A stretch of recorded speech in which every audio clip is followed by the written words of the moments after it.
Today I wanted to take you for a short wander around the veggie garden and show you what I've been doing this spring in the way of planting. Now first we'll head to the new section outside the fence between our existing garden and the forest.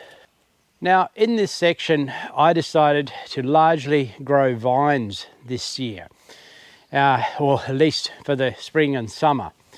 So I've prepared to plant pumpkins. I also have planted some watermelons, but it will be mostly pumpkins here. So in fertilising I've used some blood and bone and some sulphate of potash, then mixed that into the soil, then actually put the seeds on top of the soil and covered them with a little bit of compost. Now you'll note that instead of, as in most traditional habits, and probably my traditional habit too, is to make a mound and to plant them into a mound. I've actually made a little bit of a hollow and planted down into a hollow here with all these. I'm really thinking that this is a fairly dry area, and the fact that we are also coming into the dry time of the year, we had some nice rain overnight, but it's been a fairly dry spring so far, and I expect it to be a drier summer. So having a hollow is going to mean that it will collect any rain that does come, get it down closer to moisture underneath. I will of course have to water with the sprinkler quite regularly here, particularly given that I've experimented with some watermelons. That really probably a long shot to actually get a crop off those, or something that's at a reasonable time of the year, but I'll try. Now down the bottom section here too, I've also experimented in that I've put in 4 rows of wheat. I think I was probably a little bit late in planting. I probably should have planted that earlier, but I was away probably when it should have gone in the ground. Whether I get anything in degree of harvest off that, I'm not sure, but it's a bit of an experiment from my perspective to try and grow wheat with the goal of actually getting some grain from it. I've grown plenty of wheat just from throwing out the straw accidentally or for the chooks or something like that as green crop, but not from the point of view of actually getting some grain.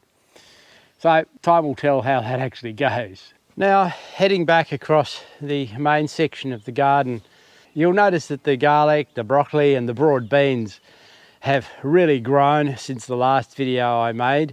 In the last month, they've really moved along.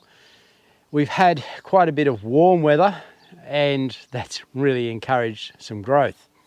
I haven't planted a lot more into the raised beds here. Only really 2 things. One, I have put in this frame and put climbing beans on that. On the other side, I will probably get some lettuce there eventually, but I haven't done that as yet. So those beans only went in a couple of days ago. It'll be another week or so before we see anything. In this bed, I just planted out zucchinis this morning. Now, I raised these zucchinis in the greenhouse with my homemade planters, and I found the system works really well for something like zucchinis, the ability to push it out with minimum root disturbance, getting them into the ground. I think we're going to get reasonable weather from now, and they should start to really take off. Now last year I actually bought a small freezer. Now traditionally I've been a critic of freezers as a way of keeping food. I really don't like them from the point of view that they rely on electricity and mechanical means and fail, and you're going to lose your food. But they are very quick, and for some foods they are probably one of the better ways of keeping that food in a fairly healthy way. So given that I have expanded our solar system a little and I felt we were able to run a small freezer, I went and purchased one. We targeted probably 3 foods that we actually put in the freezer. There was green beans, zucchini and corn, mostly corn, it being the main bulk.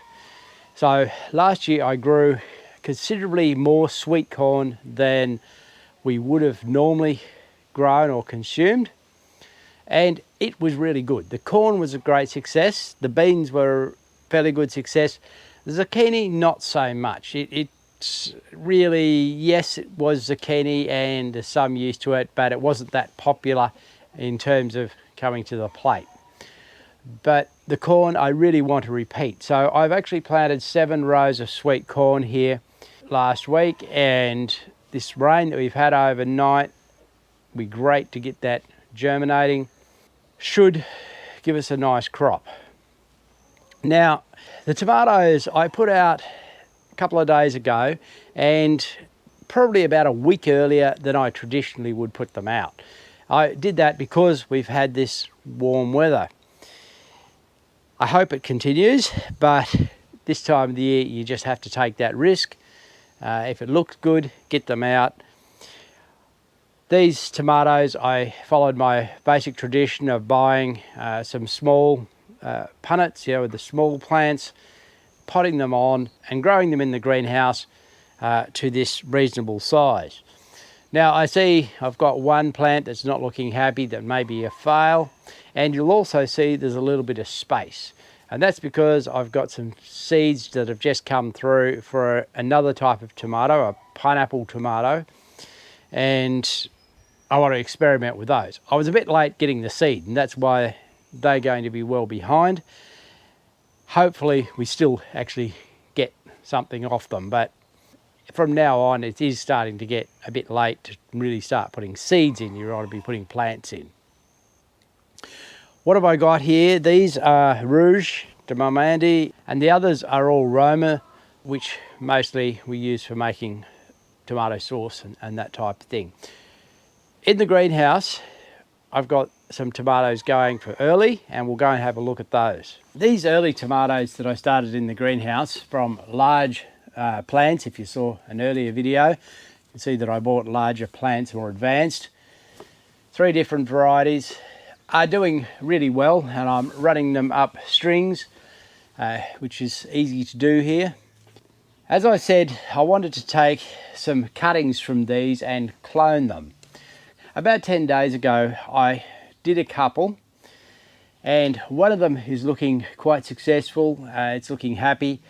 The other one looks like it's going to be a fail. It's not looking happy at all. So what I wanted to do today was to redo this one. I've allowed this base branch here to grow a fair size, and I'm just going to break that off at the base. Yep, that's the way to get the most success, to get them off. You see it's already got some roots on it. So I'm going to break off all these branches because I really don't want them sucking out of it, including most of this top as well.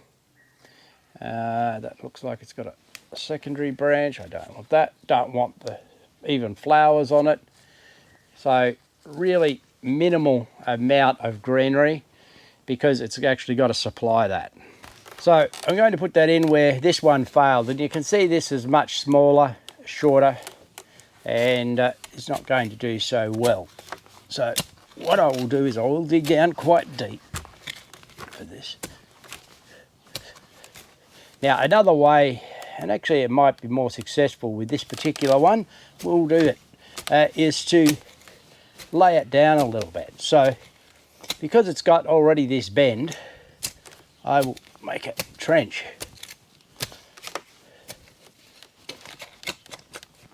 And put it down into the ground like that. So it's got all that it can root along and develop itself. Get moisture out of the soil too. So that should create a new tomato plant quite instantly. The other beds in here are some cucumbers that I grew from seed, and they're doing really well. Now there's a couple of cucumbers growing in each spot, and I will thin that out shortly to one.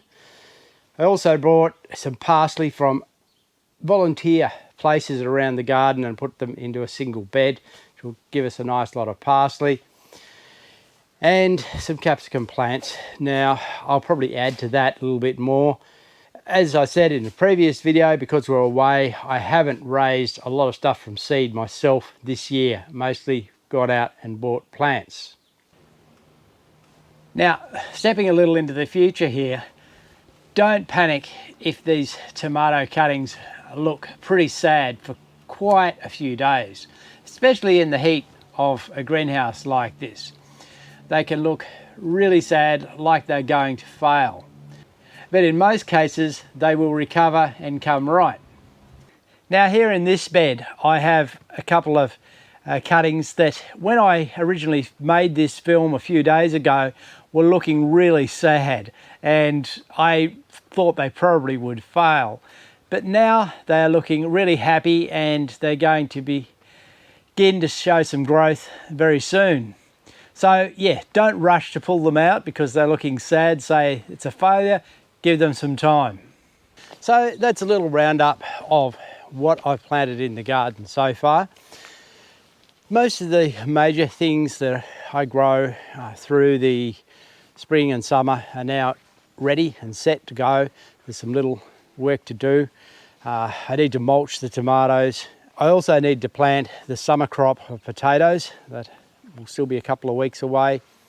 The one thing that I'm really noticing this season is because I've got that extra space now, is that I'm able to space the plants out better, and I think that's going to lead to a better crop and you know, bigger fruit, that type of thing. I think it's going to be a lot better overall, having a bit more space.